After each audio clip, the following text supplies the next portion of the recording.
Gloria a Dios por los que tienen don de fe. Yo aquí en la iglesia he creído que hay alguien que tiene el don de fe. Es la hermana Duma, que a veces cuando se pone a creer en algo es tremenda. Y yo me admiro la fe que ella tiene en algunas cosas. Ahora, también debemos estar claro, hermano, que por mucha fe que nosotros tengamos, cuando Dios en su soberana voluntad ha tomado una decisión, eso no se puede cambiar. Y puede tener la fe que tenga. Cuando Dios ya había decidido que Moisés no entraría a la tierra prometida, Moisés lo pidió. Lo pidió y Dios le dijo, no me vuelvas a hablar más del asunto, porque está decidido, no vas a entrar. No fue que le faltara fe a Moisés. Si Moisés, la Biblia dice que era una relación tan cercana que dice que hablaba con Dios cara a cara. O sea, era así de cercana. Pero Dios le dice no. Entonces la fe no significa torcerle el brazo a Dios para que se haga lo mío, porque yo creo y tiene que ser. Cuando Dios dice no, es no. Y va a decir algo, hermano. ¿Sí? ¿Tiene el micrófono? Sí, pastor, también el ejemplo que usted está dando a Moisés, también de David. Cuando el profeta Natán le dijo que el niño iba a morir, dice que David ayunó para que el niño no muriera, pero ya Dios ya había decidido. También este es otro ejemplo, ¿verdad? Porque a veces que uno se aferra en la mente, en el pensamiento que Dios va a hacer, y como dijo usted, a Dios no lo vamos a convencer ni le vamos a torcer el brazo. Cuando Él ya dijo una cosa, se va a cumplir. Así es, muy bien, gracias, hermano, muy buen ejemplo el caso de David con su niño. Entonces, la fe no significa obligar a Dios a hacer algo que nosotros queremos. E incluso la fe en sentido general es aceptar la voluntad de Dios aun cuando Dios nos responda a lo contrario. Eso también es fe. Que por ejemplo yo pido por un familiar, por la sanidad de un familiar, que no muere este familiar porque está relativamente joven y quiero que viva más, y yo oro y ayuno y hago todo, y yo creo y tengo fe, pero al final el familiar muere.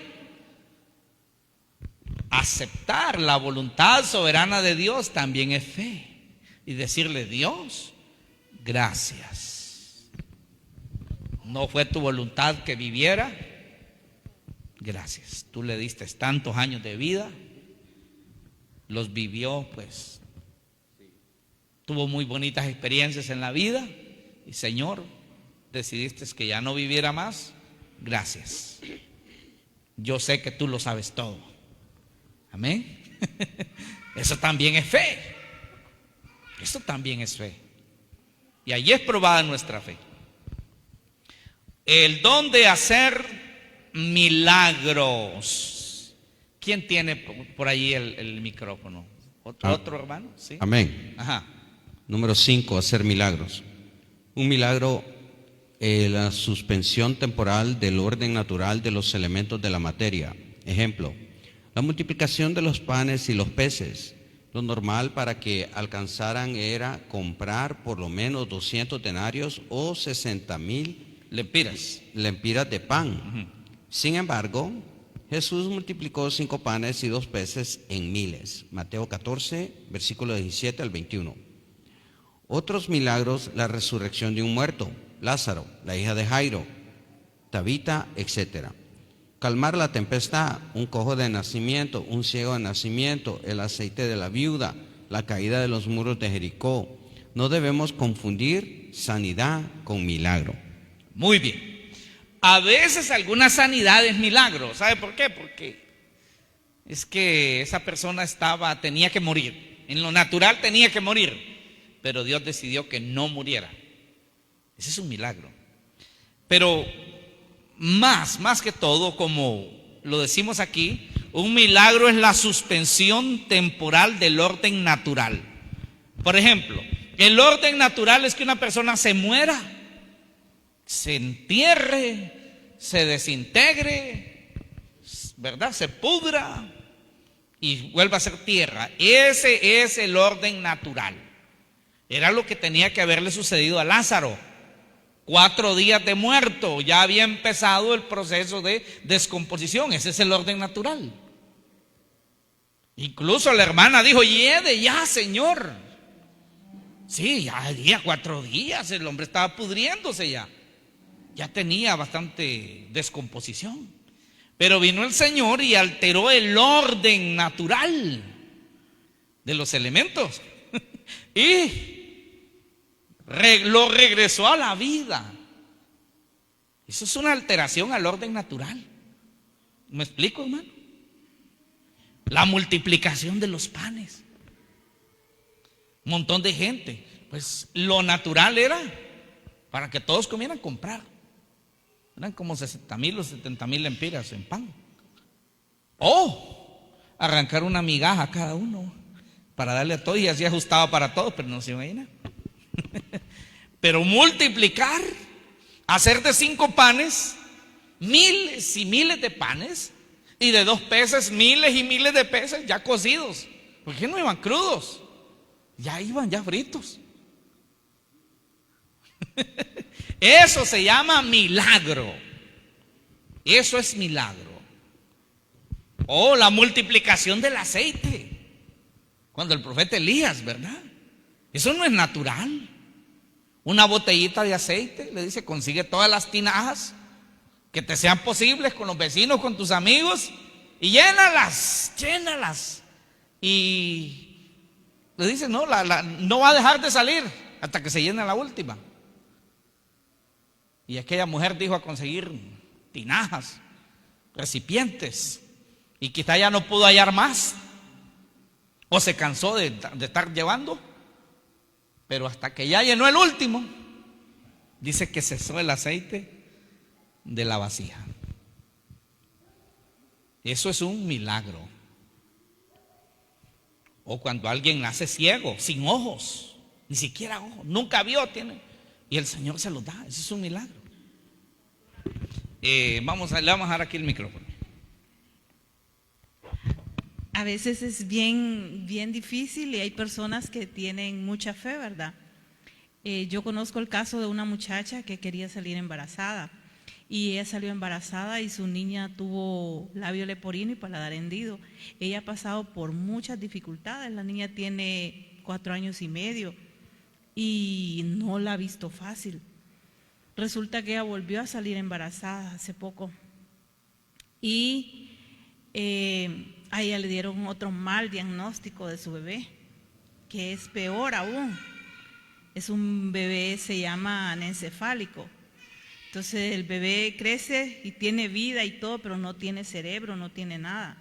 Y el bebé puede llegar hasta los 9 meses y nacer, y solo nace y se muere. O sea, solo un milagro de Dios puede salvar a ese bebé, pero igual, o sea, pero ¿y cómo si ese niño no tiene cerebro, no tiene nada?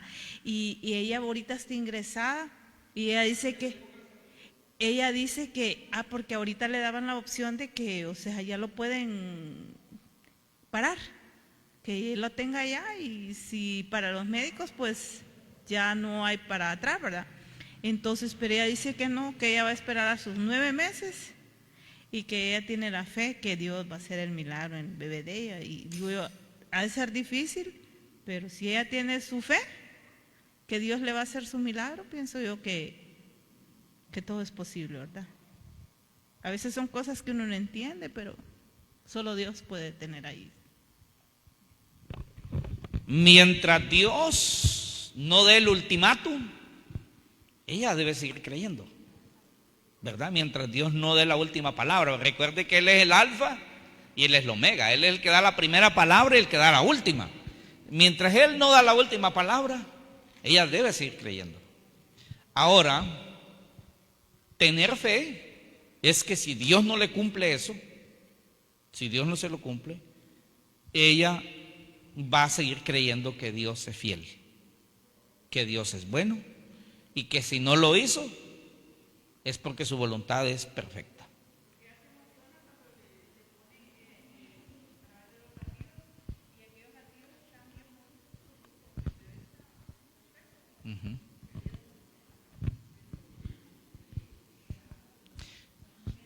Y está bien, ¿verdad? Ella se alegra y todo eso. Pero no es falta de fe también que ella acepte la voluntad de Dios si no, Dios no le diera lo que ella quiere, ¿verdad? Pero fe es creer que Dios es real y que Dios puede hacerlo, porque poder puede. Es que no hay nada que Dios no pueda hacer. Si el hecho de que nosotros todos estamos aquí es porque Dios pudo.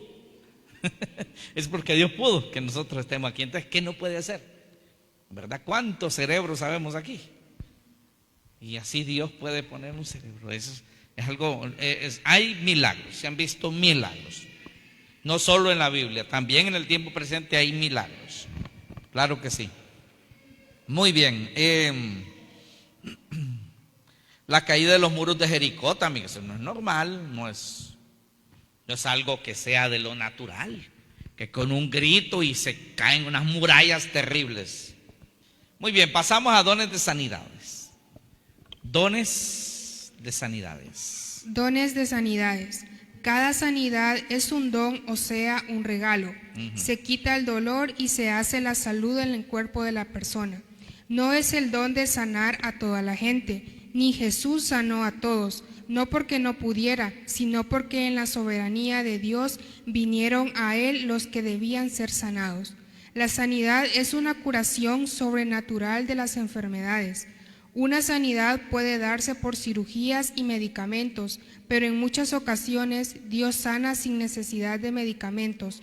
Otras veces el médico, el medicamento y la cirugía podían hacer poco, pero Dios intervino y la sanidad y restauración ocurrió. Ajá, muy bien.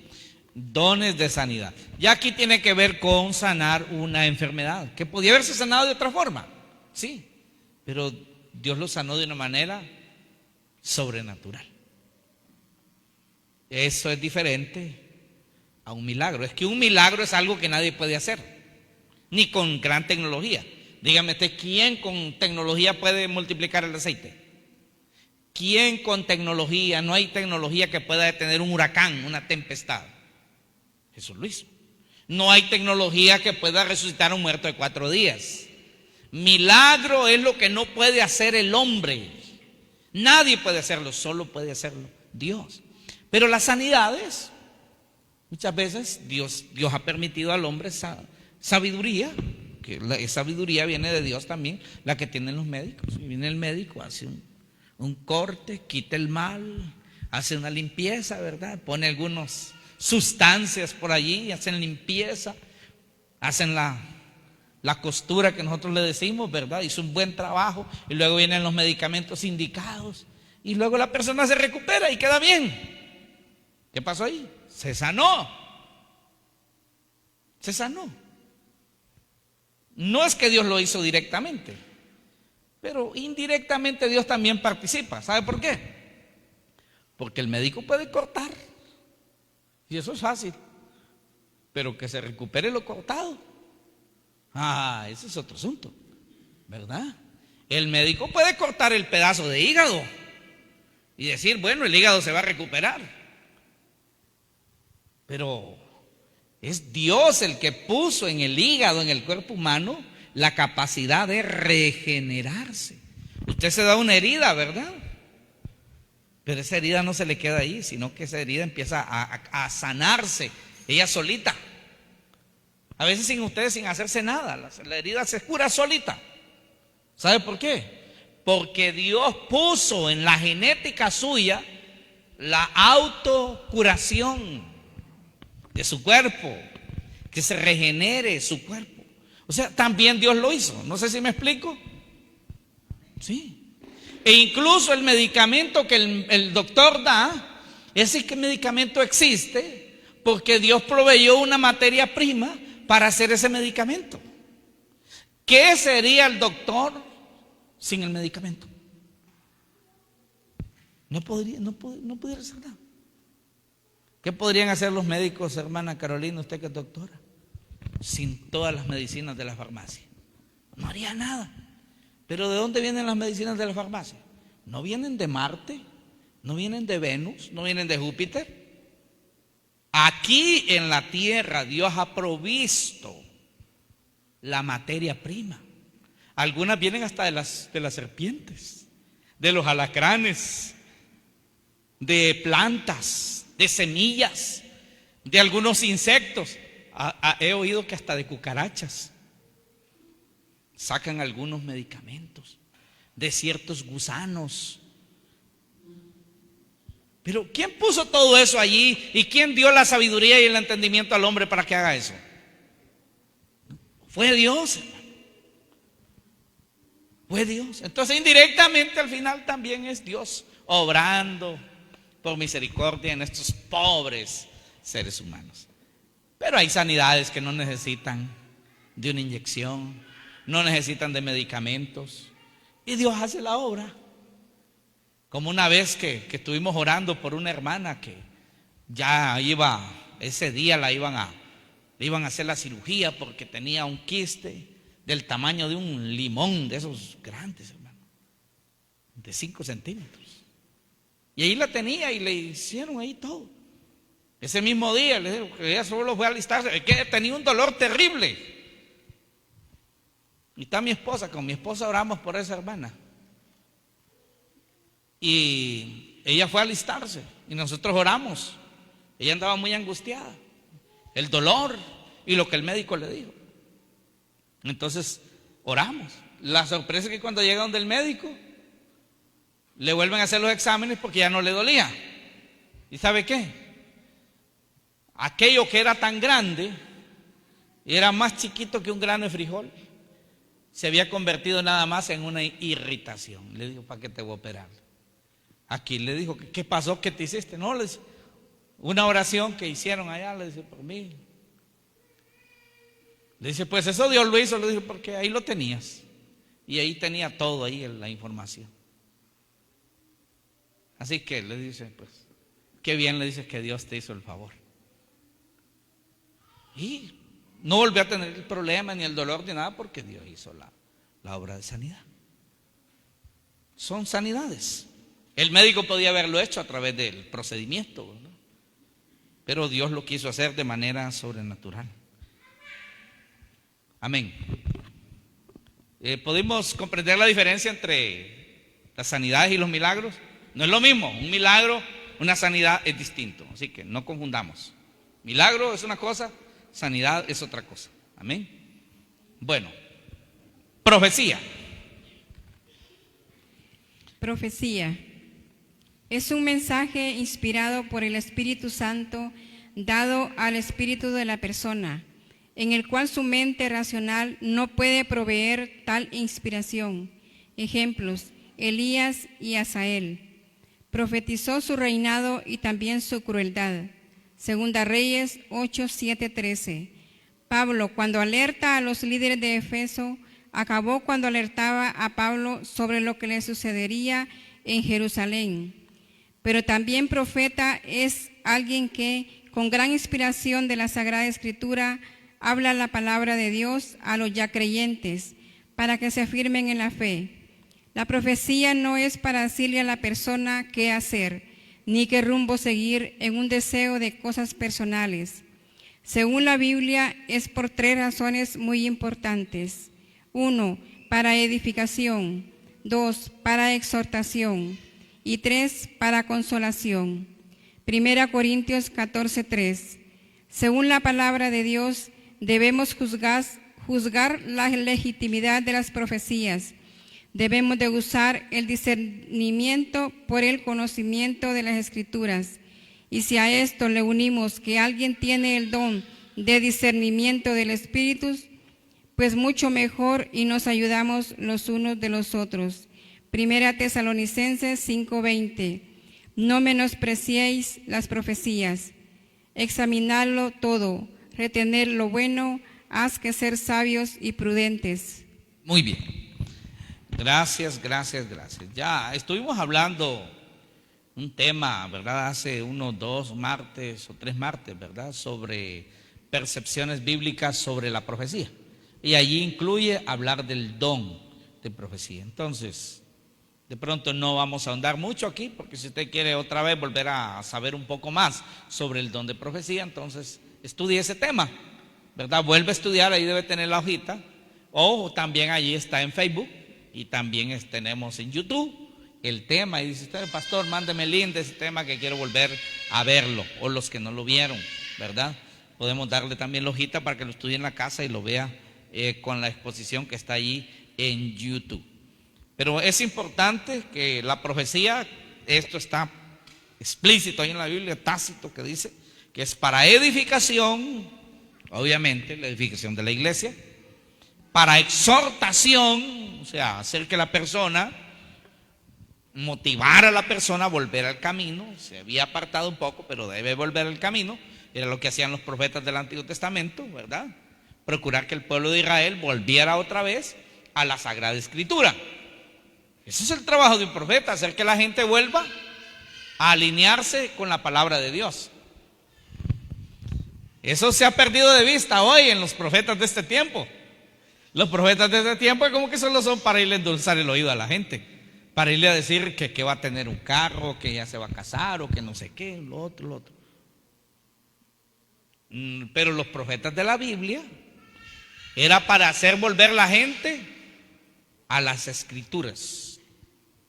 Decirle a la gente que habían dejado a Dios, que habían dejado de escuchar su palabra, que habían dejado de atender la palabra de Dios y que debían volver para que no fueran castigados. Por eso es que los profetas de la Biblia no habían sido queridos por la gente. Incluso la mayoría de ellos los mataron a pedradas.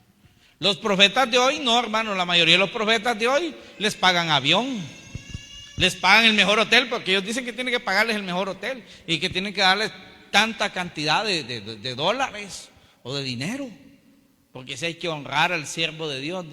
Pero en la Biblia los profetas, ¿cómo los honraban? Con piedras.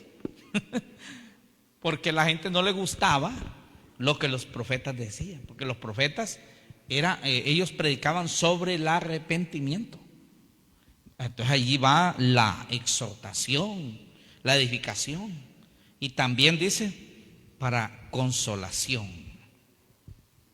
traer alegría, traer gozo, volverlo otra vez a la fe en Dios a la persona. Y sí debemos juzgar. Hoy está bien de moda eso que dice, no hay que juzgar, no hay que juzgar. La Biblia dice, no juzguéis para que no seáis juzgados. La Biblia lo que prohíbe es juicio personal, ese juicio malicioso, ese juicio personal. Pero juzgar lo espiritual, eso es correcto. Juzgar si lo que yo les estoy predicando es verdad o no es verdad, es deber suyo. Juzgar lo que yo le predico, si está conforme a la palabra de Dios o no. Examinadlo todo, retener lo bueno. Esos predicadores de YouTube, de Facebook, famosos que salen ahí, escúchenlos. Si a usted le gusta escucharlo, puede escucharlo, pero sea muy cuidadoso. Pregúntese dónde está el respaldo de la palabra de Dios con lo que él está diciendo. ¿Está en lo correcto? ¿O está torciendo el texto? ¿Está haciendo que la palabra de Dios, está utilizando un texto como pretexto? Usted tiene que analizarlo. ¿Cuánta palabra de Dios hubo? Si solo fue algo motivacional, nada más. Pero tenga cuidado con lo que usted escucha. Hay que tener cuidado. Amén. Ojalá Eva hubiera tenido el discernimiento de espíritu cuando Satanás le llegó allí como falso profeta, ¿verdad? Diversos géneros de lenguas. ¿Sí? Género. ¿Diversos? Sí, diversos géneros de lengua. Género, gen, origen, nación, linaje. Es la revelación sobrenatural de lenguas humanas o misteriosas, lo que sucedió en Pentecostés.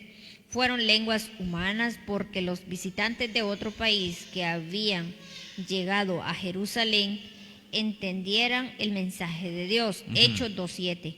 Y estaban atónitos y maravillados, diciendo, mirad, ¿no son galileos todos estos que hablan? ¿Cómo pues les oímos nosotros hablar cada uno en nuestra lengua en la que hemos nacido? Dice 1 Corintios 14:13, todo el que hable lengua extraña debe pedirle a Dios poder interpretarla. Si no hay interpretación, debe callar y hablar para Dios y para sí mismo. Muy bien, muy bien. Sé que esto del don de lenguas es uno de los dones de alguna manera malinterpretados, es uno de los dones que ha generado polémicas y también pues señalamientos y también autoglorificación en algunos. Ha sido un tema, un don bastante complejo. Pero cuando nosotros pues vemos este don, lo presenta Pablo como diversos géneros de lenguas. Así es como se menciona este don, diversos géneros de lenguas. Y cuando uno estudia esa palabra género que está ahí, lo que nos dice la palabra original es esto: gen, que es origen, y de allí también se origina la palabra nación, la palabra linaje o familia. Entonces estamos hablando de el idioma propio de una familia, el idioma propio de una nación, de un país. ¿Cuántos idiomas hay en el mundo? Cientos de idiomas en el mundo. Aquí podemos mencionar unos. Mencionen algunos de los que ustedes conocen. ¿Ah? Mandarín, que hablan los chinos, ¿va? Porque creo que ahí se hablan otros idiomas incluso, ¿va? Porque es un país demasiado grande. Pero también inglés, español, portugués, francés, alemán, italiano, portugués, ruso, ucraniano incluso. Casi cada país ha tenido su propio idioma, ¿verdad? Quiché. Ahí. Tantos idiomas, ¿verdad?, que hay en el mundo. Y allá para África hay otro montón de idiomas que ni siquiera sabemos cómo se llaman, hermano. En la India, muchos idiomas. En los países árabes, muchos idiomas. Y lo que sucedió en Hechos 2 era eso, específicamente, ¿verdad? Que empezaron a hablar en otras lenguas, o sea, en otros idiomas, las maravillas de Dios, y los que habían venido de otros países que sabían esos idiomas entendieron el mensaje de Dios. Eso sí tiene lógica y tiene sentido. No como algunas cosas que se ven a veces en algunas iglesias. Es un bullicio que no se sabe qué es. Un la, un no sé, un pa. Y esa es la lengua. Yo no sé de dónde sacaron ese idioma solo de una sílaba, ¿verdad? o de 10 palabras, o de 12 palabras, y esa es la lengua. ¿Dónde ha visto usted un idioma de 12 palabras? Los idiomas tienen miles de palabras, miles. Ahora ya en Hechos, en 1 Corintios 13, el apóstol Pablo hace una alusión en las lenguas y dice: si yo hablara lenguas humanas o angélicas y no tengo amor, nada soy. ¿Verdad que así dice? Entonces algunos, eso tiene interpretación, algunos piensan de que el apóstol Pablo está diciendo de lenguas de ángeles, de los ángeles. Si yo hablase lenguas humanas y angélicas y no tengo amor, vengo a ser como metal que resuena o címbalo que retiñe. Pero en ninguna parte de la Biblia se dice cuál es el idioma de los ángeles, o si los ángeles allá tienen varios idiomas. En ninguna parte de la Biblia existe algo así. O sea, si nosotros quisiéramos pensar que los ángeles tienen muchos idiomas, pues tendríamos que basarnos solo en ese texto y no en nada más, porque la Biblia no menciona en ningún otro texto que los ángeles tengan idiomas. De hecho, cuando ellos se han venido a comunicar con los seres humanos, ¿con qué idioma cree usted que se han comunicado? Pues con el que hable el humano. Si un ángel viene a hablarme aquí ahorita a mí, dígame usted con qué idioma va a venir a hablarme. Me va a hablar en español, pues, porque si me habla en otro idioma no lo voy a entender. Y me va a venir a hablar en español. Entonces no hay ningún texto bíblico que diga cuál es el idioma de los ángeles. Muchos consideran de que lo que Pablo está haciendo ahí es una hipérbole, eso se llama una exageración. Como quien dice, si yo pudiera hablar todas las lenguas del mundo, e incluso, no las del mundo, no, muy poquito todas las del mundo. Si hubieran lenguas de ángeles y no tengo amor, no soy nada. El énfasis es, si no hay amor, no es nada. Aunque pueda hablar todas las lenguas del mundo, e incluso si hubieran de los ángeles también, y no hay amor. O sea, si yo pudiera hablar como un ángel y no tiene amor, no es nada. No sé si me explico. Entonces muchos consideran de que no es eso de que se puedan hablar lenguas angélicas, sino que es una hipérbole. Bueno, esa es una doctrina terciaria, cuartiaria, ¿verdad? Pero lo importante es que sea genuino, no sea falso. Si fuera del Espíritu Santo, gloria a Dios. Porque dice también que el que habla en lenguas habla misterios. Y cuando es un misterio es algo desconocido, algo que de pronto quizá yo no entiendo, pero que la persona sí debe entender porque debe pedir interpretación para que no se quede como un misterio. Pero si no sabe interpretar o no hay quien interprete, dice, debe guardar silencio y hablar la lengua con Dios. También hay algunas doctrinas teológicas que creen que el don de lenguas cesó, o sea que ya no existe, que solo fue una señal para el primer siglo, para el tiempo de los apóstoles, porque también la Biblia dice que la lengua era una señal. Entonces algunos creen que el don de lengua específicamente era una señal de la iglesia naciente, una señal para los tiempos de los apóstoles, para que la gente pudiera creer que existía un mensaje que incluso podía venir de una manera sobrenatural a través de un idioma diferente. Podría ser el idioma de la persona, idioma extranjero, o un idioma que no se conocía pero que debía tener interpretación. Bueno, la Biblia no lo dice específicamente. No dice la Biblia que ese don ya cesó. No puedo asegurarlo, pero la cuestión es que si va a haber un don de lengua en alguien, pues yo deseo en el nombre de Jesús que sea real, que no sea una mentira, que no sea algo aprendido, mucho menos que vaya a ser la lengua de un demonio. Porque ¿sabía usted que los demonios, esos bandidos hablan varios idiomas? Los demonios saben lenguas. De lo contrario, ¿cómo cree usted que hay demonios en África? Hay demonios en la India. Y todos esos demonios saben los idiomas que habla la gente. Los demonios que viven aquí entre nosotros saben el español, pero esos saben otros idiomas. Entonces, incluso pues hay personas que en eso de las lenguas han identificado a veces hasta blasfemias contra Dios. Y como uno no sabe, ¿verdad? Y si yo no entiendo, como dice Pablo, si yo no entiendo lo que aquel habla, ¿cómo voy a decir amén? No debo decir amén, porque ¿qué tal es una blasfemia? Porque como no hay interpretación. Y entonces ya han agarrado a algunos que lo que han dicho son blasfemias. Porque ¿qué tal esta persona, hermano? Salió hablando lenguas ahí, pero no tiene una verdadera relación con Dios. Es un bandido, es una bandida. Allá por Santa Bárbara conocimos una, hermano, que era tremenda para hablar en lengua, pero era también bien lenguda y se metía problemas con cualquier persona. Era un desastre. Entonces, dígame usted si no puede por ahí salir un demonólogo por ahí, ¿verdad? y hablar una lengua extraña. Imagínense nosotros diciendo amén, y tal vez, hermanos, son blasfemias.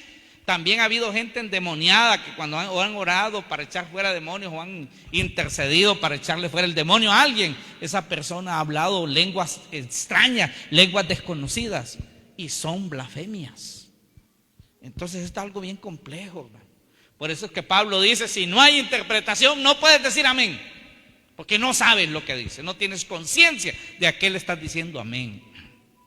Entonces por eso Pablo dice en la iglesia, si no hay intérprete, calle y hable con Dios. Si es de Dios, hable solo con Él. Y si ya va a haber intérprete, sean 3, 2 lo más 3, y por turno. ¿Sabe que ese montón de gente hablando lengua en una iglesia, eso no es bíblico?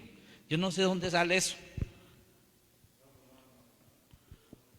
pues no se sabe de cuáles son sus orígenes, pero no es bíblico, no es de Dios, porque la Biblia dice 2, lo más 3, y por turno. O sea, una persona hablando en lengua, una nada más, una, no 2 ni 3, una, y luego un intérprete que va a decir lo que dijo esta persona. Amén. Para que la gente diga, amén, lo recibo, es cierto, así es. Y luego que esta persona calla, habla el otro.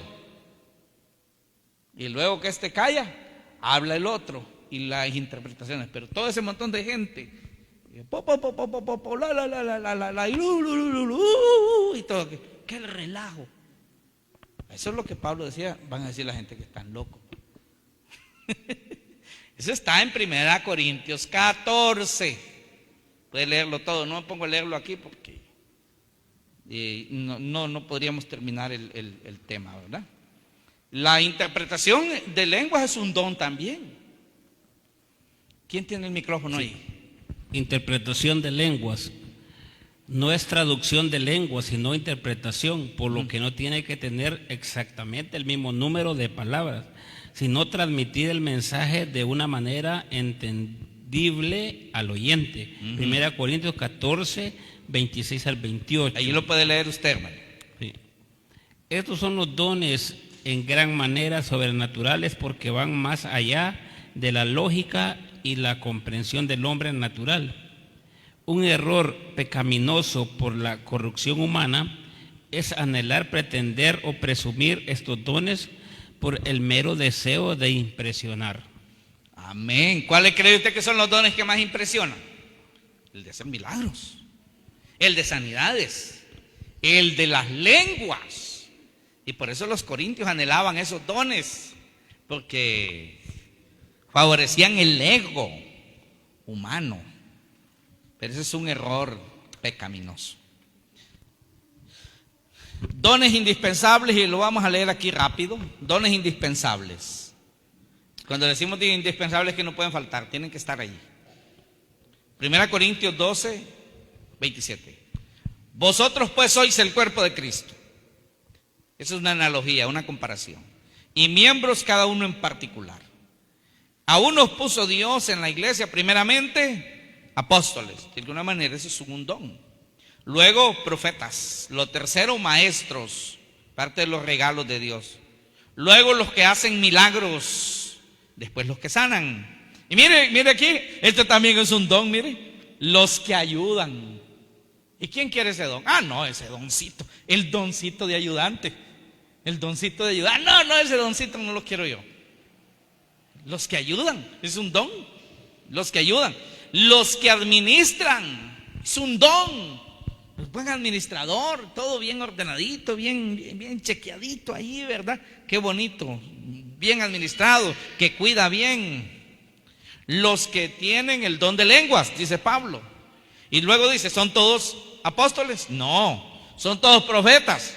Ahí está la respuesta en sí misma. No. Implícita está la respuesta. ¿Todos son maestros? No. ¿Hacen todos milagros? No.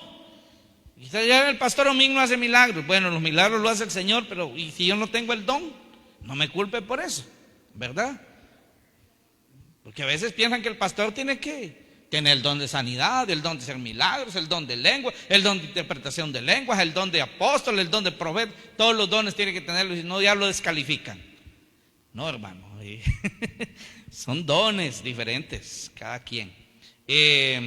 ¿Hablan todos lenguas? No. ¿Tienen todos dones de sanidad? No. ¿Interpretan todos? No, hermano.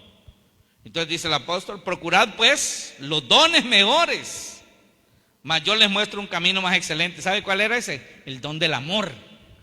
Ese es el don más excelente, el don del amor, del que se habla en el capítulo 13. Por eso dijo, les muestro un camino más excelente, el amor.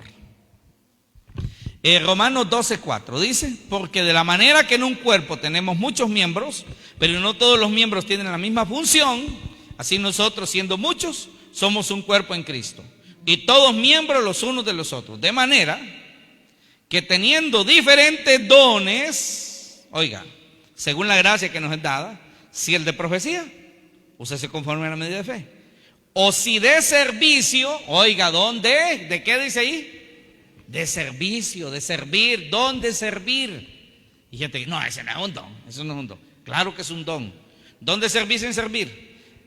O el que enseña en la enseñanza, el don de la enseñanza. El que exhorta en la exhortación también, ese es un don. Exhortar, hay personas que son expertas para motivar a alguien que está desmotivado.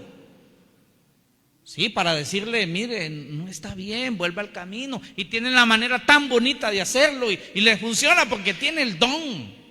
Pero el que no tiene el don lo acaba de tirar al barranco. No, dice, yo le digo la verdad a cualquiera, dice, se la digo, dice. Como sea, dice, la verdad es la verdad. Pero no tiene el don, entonces puede herir, puede terminar de destruir, entonces mejor no lo haga. No tiene el don de exhortación.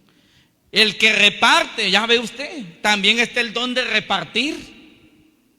El don de repartir. El que preside es el don de liderazgo. Presidir, de ahí viene la palabra presidente. Es un don, dirigir, estar al frente, liderar un grupo, ese es un don. Para ser líder debe tener el don la persona. De pronto hay gente que son líderes pero no tienen el don muchas veces y entonces fallan. Tal vez el don es otro. Esto puede suceder. El que preside con solicitud, o sea con interés. El que hace misericordia con alegría, ese se llama don de misericordia. Hay gente, hermano, que tiene el don de misericordia, que fíjese que sí, son tan generosos y son, no sé, que mire, que si un pan tienen para comer ellos y por mucha hambre que tengan, comparten la mitad con otro, aunque ellos se queden con hambre. ¿Sabe cómo se llama ese don? Don de misericordia. No, yo quiero el don de hacer milagros, el de misericordia no lo quiero. Gloria a Dios por los que tienen esos dones, hermanos, don de misericordia. Son dones no muy notorios, pero ahí están. Muy bien. Dice 1 Pedro 4:10, cada uno según el don que ha recibido, ministrelo a los otros como buenos administradores de la multiforme gracia de Dios. No todos tenemos los mismos dones. De pronto usted tiene dones que yo no tengo, yo tengo dones que usted no tiene. Y gloria a Dios, no me vaya a juzgar porque usted es bueno en ese don y yo no. Si es que yo no lo tengo, usted sí lo tiene. Entonces, de gloria a Dios, pero no me mire más chiquito a mí. Yo soy mejor que el pastor porque yo tengo este don. Yo oro por los enfermos, yo oro por un enfermo y se sana. El pastor ora por 10 y solo se le sana a uno. Y yo oro por los 10 y los 10 se sana. Gloria a Dios, tiene el don de sanidad. Y yo no, pero no me juzgue porque usted tiene el don, yo no lo tengo. Un ejemplo. Amén. Bueno, los dones no son para que algunos piensen que por este o tal don son más excelentes que otros hermanos. Un gran error, hermano. Dios aborrece la soberbia. Salmo 38:6. El mejor don es el amor. Hermanos, pues el tiempo ya ha llegado a su final. Aquí está pues la imposición de manos. Solo quiero decir aquí que la palabra dice que no se deben poner manos a la ligera sobre las personas.